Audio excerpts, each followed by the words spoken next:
뱃속에서 아이가 발을 걷어찼습니다. 임신 8개월, 수용소 간방 바닥에 웅크리고 있었어요. 콘크리트가 배를 눌렀지요. 아이가 또 찼습니다. 살려달라는 것 같았어요. 그런데 지금 저는 대한민국에서 이 사연을 보내고 있습니다. 제 이름은 오현주입니다.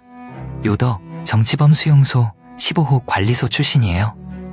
이 위험한 고백이 세상에 퍼질 수 있도록 구독과 좋아요로 지켜주세요. 지금 어디서 듣고 계시는지 댓글 남겨주시면 그 마음 잊지 않겠습니다. 이야기 시작합니다. 함경북도 청진, 동해바다가 내려다 보이는 항구 도시예요. 아버지는 청진 수산사업소 간부였지요. 꽤 잘 사는 편이었어요. 냉장고에 고등어가 항상 있었거든요. 어머니는 재봉사였습니다.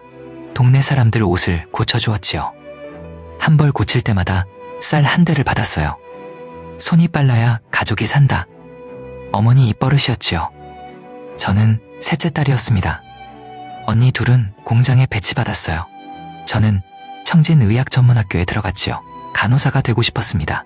어머니처럼 손으로 사람을 살리고 싶었어요. 22살에 남편을 만났습니다. 같은 병원 의사였어요. 이름은 김태수. 말수가 적은 사람이었지요. 하지만 환자 앞에서는 달랐어요. 괜찮습니다. 제가 있으니까요. 그 한마디를 수백 번 들었습니다. 그때마다 가슴이 뛰었지요. 결혼했어요. 병원 관사에서 살았습니다. 작은 방 하나에 부엌이 딸린 집이었지요. 태수 씨가 밤마다 라디오를 켰어요. 조선중앙방송이 끝나면 아주 작은 소리로 다른 주파수를 맞췄지요. 저는 모른 척했습니다. 어느 날 태수 씨가 말했어요. 남쪽에는 약이 다 있대. 감기약도 있고 항생제도 있고. 위험한 소리야. 알아. 근데 사실이잖아. 그게 시작이었죠. 2년 뒤 밀고가 들어왔습니다. 누가 했는지는 지금도 몰라요. 새벽 4시에 보위부가 들이닥쳤습니다. 문을 차고 들어왔어요. 태수 씨가 저를 등 뒤로 밀었지요. 현주야, 가만히 있어. 태수 씨는 그 자리에서 끌려갔습니다. 저도요. 같은 차에 탔는데 서로 다른 방향으로 갔어요.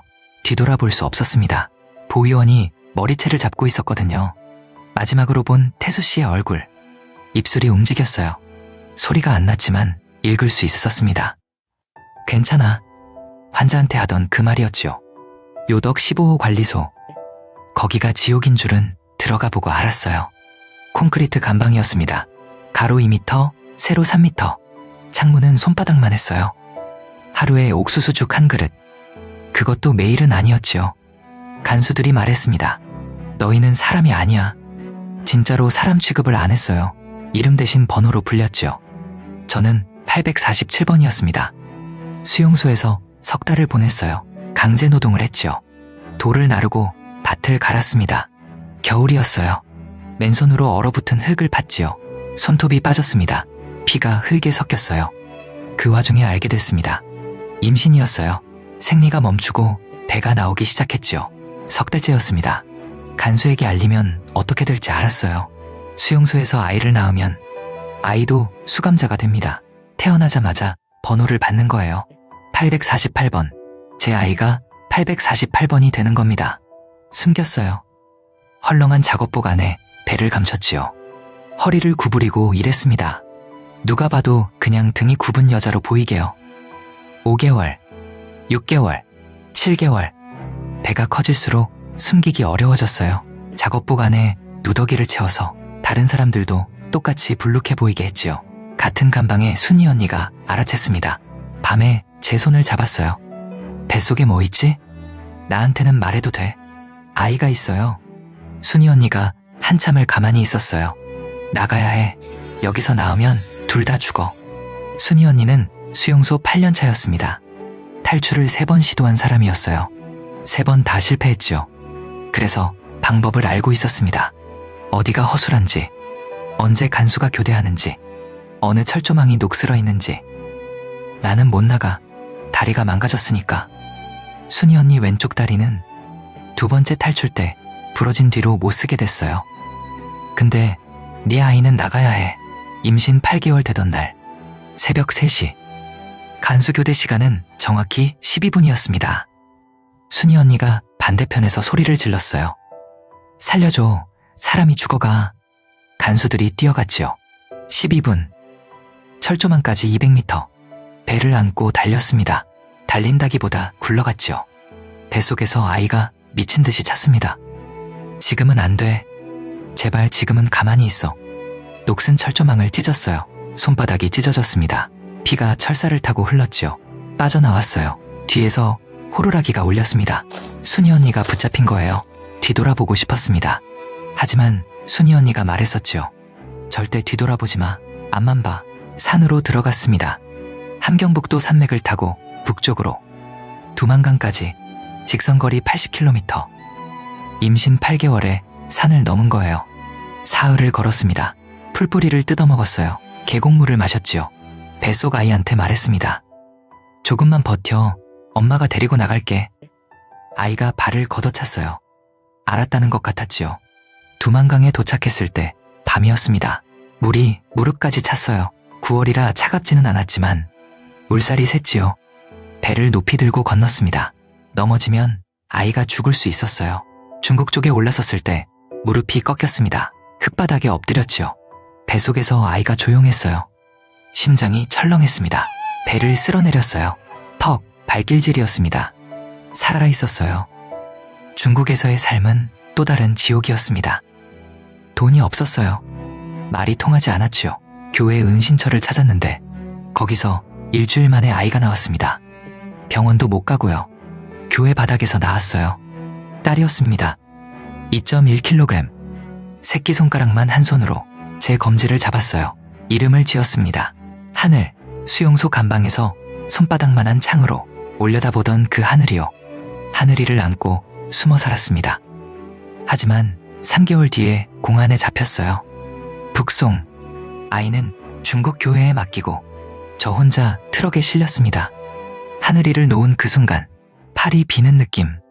2.1kg이었는데 세상이 빠져나가는 것 같았어요. 보위부 신문. 교화소 8개월. 다시 풀려났습니다. 몸에 멍이 사라지기도 전에 또 강을 건넜어요. 하늘이를 찾으러요. 중국 교회에 도착했을 때 아이가 없었습니다. 목사님이 말했어요. 다른 곳으로 옮겼습니다. 안전을 위해. 어디요? 말씀드릴 수 없습니다. 무릎을 꿇었어요. 제 아이예요. 제발요. 목사님이 오래 침묵했습니다. 연길에 있는 집에 맡겼습니다. 연길까지 걸어갔어요. 3일이 걸렸지요. 주소를 찾아 문을 두드렸습니다. 조선족 아주머니가 문을 열었어요. 안에서 아이 울음소리가 들렸지요. 하늘이었습니다. 8달이 지나 있었어요. 제 얼굴을 보더니 울음을 멈췄습니다. 그리고 다시 울었어요. 저도 울었지요. 아주머니도 울었습니다. 셋이서 현관에서 울었어요. 하늘이를 안았습니다. 2.1kg이 아니었어요. 무거워져 있었지요. 그 무게가 세상에서 가장 좋았습니다. 하지만 중국은 안전하지 않았어요. 언제든 또 잡힐 수 있었지요. 하늘이를 다시 뺏길 수는 없었습니다. 브로커를 찾았어요. 한국까지 보내줄 수 있어? 돈이 있어야지. 없어요. 그럼 방법이 없어. 조선족 아주머니가 나섰습니다. 내 퇴직금으로 해. 왜요? 왜 그래 주시는 거예요? 나도 애 엄마거든. 그 한마디에 다리가 풀렸어요. 세상에 이런 사람도 있었습니다. 하늘이를 업고 라오스까지 갔어요. 라오스에서 태국으로 넘었지요. 태국에서 한국 대사관 문을 두드렸습니다. 문이 열렸을 때 하늘이가 울었어요. 배가 고팠던 거예요. 대사관 직원이 분유를 데워줬지요. 하늘이가 젖병을 물고 조용해졌을 때 저는 바닥에 주저앉아 울었습니다. 끝난 줄 알았어요. 진짜 끝인 줄 알았습니다. 하지만 끝이 아니었어요. 한국에 도착한 뒤 하나원에서 교육을 받았습니다. 하늘이는 어린이집에 다니기 시작했지요. 한국말을 배웠어요. 엄마 다음으로 배운 단어가 아이스크림이었지요. 1년이 지났습니다. 태수 씨 소식을 찾기 시작했어요. 남편, 보위부에 끌려간 뒤 소식이 끊긴 사람, 통일부에 물었습니다. 탈북자 네트워크에 수소문했지요. 유미카 채널에도 사연을 올렸어요. 혹시 청진인민병원 의사 김태수를 아시는 분? 6개월 동안 답이 없었습니다. 포기하려던 어느 날 전화가 왔어요. 저 김태수 아는데요. 심장이 멎었습니다. 교화소에서 같이 있었어요. 살아있어요? 그때는 살아있었는데 그때는요? 2년 전이에요. 그 뒤로는 몰라요. 2년 전이면 살아있을 수도 있었습니다. 교화소에 있다면 언젠가 나올 수도 있었죠. 그게 중국으로 빠질 수도 있었어요. 희망이었습니다. 가느다란 희망. 지금 하늘이는 초등학교 3학년이에요. 엄마 아빠 사진 보여줘. 가끔 이렇게 물어봅니다. 휴대폰에 사진이 한 장도 없지요. 수용소에 카메라가 있었겠어요. 태수 씨 얼굴을 그려줬습니다. 제가 기억하는 대로요. 하늘이가 그 그림을 책상 앞에 붙여놨어요. 이 아빠가 우리 아빠? 응. 잘생겼네. 응. 엄마 눈이 높거든. 하늘이가 웃었습니다. 태수 씨, 웃는 모습이랑 똑같았어요. 입꼬리가 올라가는 방향이 같았지요. 순이 언니는 아직도 수용소에 있을 겁니다. 제가 나올 수 있었던 건 그 사람이 12분을 벌어줬기 때문이에요. 다리가 망가진 사람이 제 아이를 위해 소리를 질러줬지요. 나는 못 나가. 근데 네 아이는 나가야 해. 그 말을 매일 떠올립니다. 잊으면 안 되는 말이거든요. 태수 씨를 아직 못 찾았습니다. 하지만 찾을 거예요. 하늘이한테 아빠를 안겨줄 겁니다. 그림이 아니라 진짜 아빠를요. 수용소 간방에서 올려다보던 손바닥만한 하늘이 있었습니다. 그 하늘 이름을 딴 아이가 지금 서울 하늘 아래에서 뛰어놀고 있어요. 긴 이야기 들어주셔서 감사합니다. 저는 오현주였습니다.